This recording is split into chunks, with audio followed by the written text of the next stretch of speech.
Hi Sagittarius, welcome to Higher Source Tarot for a weekly tarot reading for the week of December 27th through January 3rd. This is for all Sagittarius, Sun, Moon, Rising, and Venus.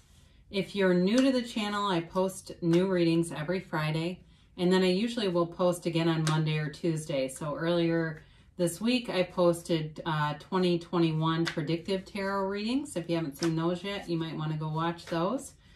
And if a reading doesn't resonate for you, you can always check back in a couple of days and watch a new reading. You could check a different part of your chart, which a lot of you do.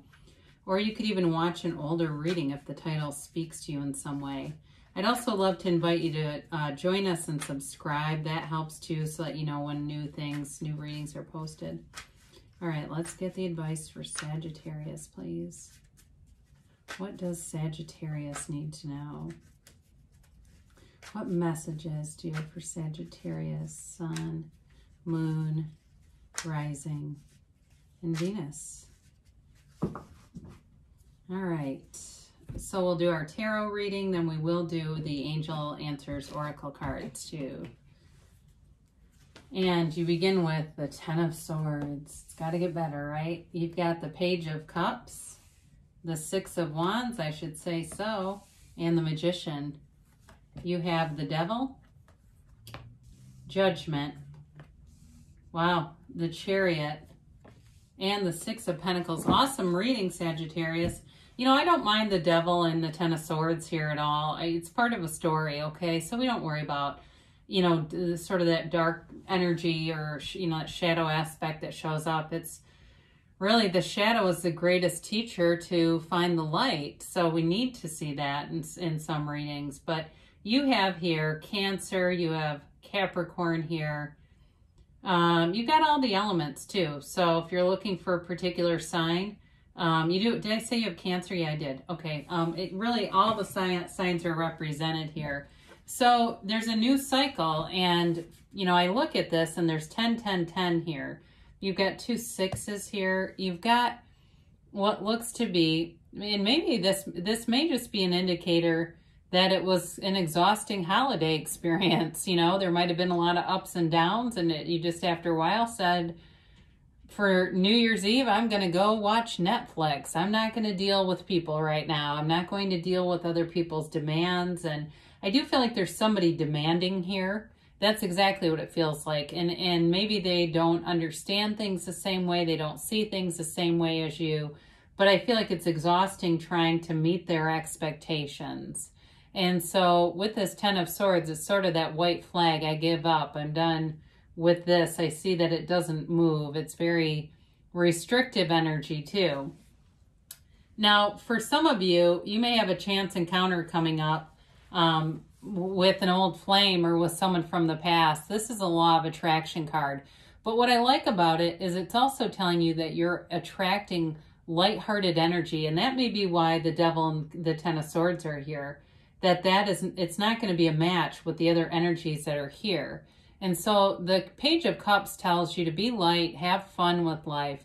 Even if it's, you know, New Year's Eve is not, you know, going out in large crowds, there's still an element of fun here, of, you know, coming together, having fun, and maybe it's over Zoom or something. Maybe you decide to talk to an old friend over Zoom or go to some outdoor coffee or some other venue. It doesn't have to be on New Year's, but it's that kind of energy. So the Page of Cups always brings an offer. It's not a huge offer, but there is something here. So with that, you've got also too, though, the Six of Wands. And I feel like you've been getting this a lot lately. This is a great card to have. It kind of reminds me, though, of the Chariot in some ways, that confidence, that victory, success. You know, the Chariot really embodies victory and success, but the Six of Wands also has the wreath of victory on that wand. And so it's you riding high, feeling good, feeling confident. In terms of work, I do feel like you start the new year off, and maybe you're liberated from a bad boss. That could be too, or liberated from some assignment that you've hated. I do feel like you're on a very nice upswing here with energy, and you're getting attention. So if it's somebody that you recently started dating I feel like they don't want to entertain anyone else. They don't have any interest in it. But like I said, too, there could be somebody from the past showing up here, too. But if it is, it's developing. It's not a, you know, let's go get married now. We haven't seen each other in 3 years.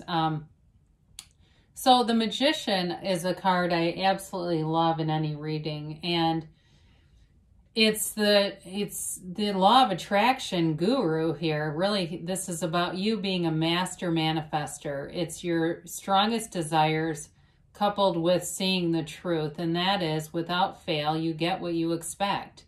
You have the power and the energy that creates worlds going and moving through you.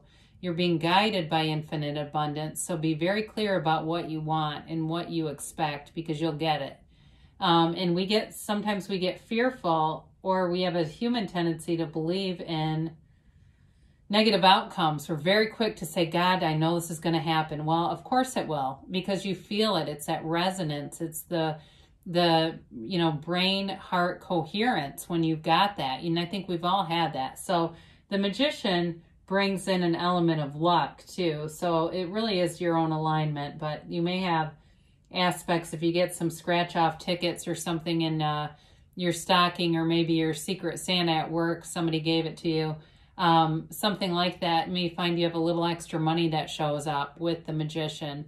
And for some of you, though, you're really getting into a very powerful, and I wouldn't even say some of you, I would say the majority of you are entering into a very powerful energy field here. So be aware of that. In a relationship, it's transparent. There's nothing to hide here. And I feel like the money's stable, and there may be an aspect, kind of a give and take too, with this. So you have here the Devil, and I mentioned, it's the shadow aspect. It really is a card very similar to the Lovers in terms of its composition, but it's, again, that darkness behind it. This, for some of you, may be somebody who isn't living up to their potential. It can be a card of addiction and toxicity in a relationship, like I said, with somebody that's very demanding.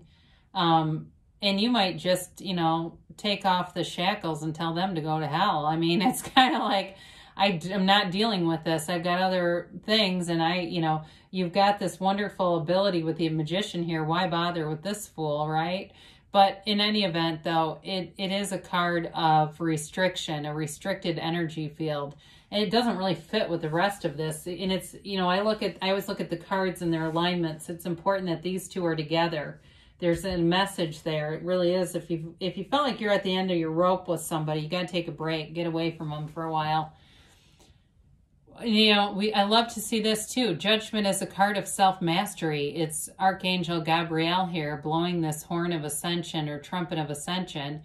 And all the characters are free. They're free of whatever that restricted energy is.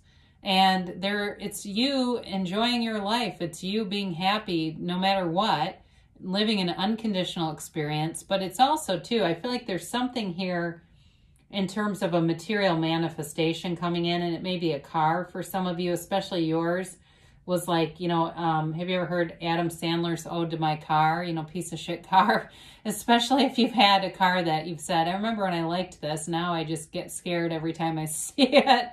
But anyway, I do see that for somebody here. I also, like I said, there's some kind of a relationship here, not the Devil, it's somebody else, where there's just this total transparency, and it's great. It really does feel like a very safe place to land. So for some of you, you're headed towards a beautiful connection, and maybe it's just a best friend. There's love here, but it could just be that too. So, we look at these together, and you've got beautiful aspects here in terms of self-mastery, creation, being a deliberate creator, and really that whole idea that you can have, do, or be anything with this. You have nothing stopping you here, Sagittarius. So with this, you've got the Chariot. Whoops. And it's Cancer energy. Again, this is a law of attraction card. Now, for some of you, there's travel here too, which I haven't mentioned. And so that may be something that you've been looking into or planning, or maybe you're traveling right now and finding that you might feel a little hesitant, like, is this going to be safe? But I do feel like you've got nice aspects for it. So you know, with the Chariot, it is a card of attainment, material attainment. I mentioned the car. He has this chariot that's pulled by two sphinxes, and he controls them with his mind. So be in awareness of the power of your mind and your thinking and how that influences you, because you become what you think, and you will not keep what you aren't willing to become. So be anything, Sagittarius. Allow yourself, and great things are coming in for you. You've got all the energy here needed. Now, there is money, like I said, there's stability with money. There's sort of a give and take. Some of you, if it's a job, like I said, a devil that needed to go at work, you may find there's new opportunities that bring in more money. If it was something where you have clients, you may take on somebody else's clients. It feels busy, but you feel happy doing it. It feels like you feel like you're bringing a service to somebody, and they are paying for it, and they're happy to do it. So I don't know if somebody here's works in hair, like a hair salon or something. I did see that for a minute. So if you've got nice aspects overall moving forward here. And I always, you know, I don't mind to see a couple of cards that show restriction, because that shows life. We're in our human form. We're not that, we don't always perfectly access the higher source energy that's within us, right? It kind of shows our human foibles as we move along here when we see a couple of those darker cards. So let's get a timeline here for Sagittarius, please. And a yes, no, maybe. All right, you have here compromise. I haven't had this in ages. So with this, you know, there may be some little give or take here. Like I said, I do feel like there's somebody you need a break from. It doesn't mean it's a permanent thing, but they're just a bit demanding. So maybe you do it in a way that feels like you give them a little, but you don't compromise your own sanity for somebody else, right? We don't want to put the keys to our happiness in somebody else's pocket. You got peaceful resolution. So whatever that is, it feels fairly minor, but it in the whole grand scheme of things, I think you have other things to focus on right now. But there will be a resolution. So we'll see. Maybe the timeline will be predictive in nature of this. You've got be assertive, all right? So, wow, they keep talking about this, whatever that is for you. This could, too, be at work. If you've, like I said, got a devil leaving work, if you speak up for yourself, you're going to get what you want. So there may be a value in that. They say within the next few months. So if you're thinking, oh, my God, I hope it's Sheila who's leaving. Well, it might be in the next couple of months if they haven't left already. No offense to anyone named Sheila. It just popped out.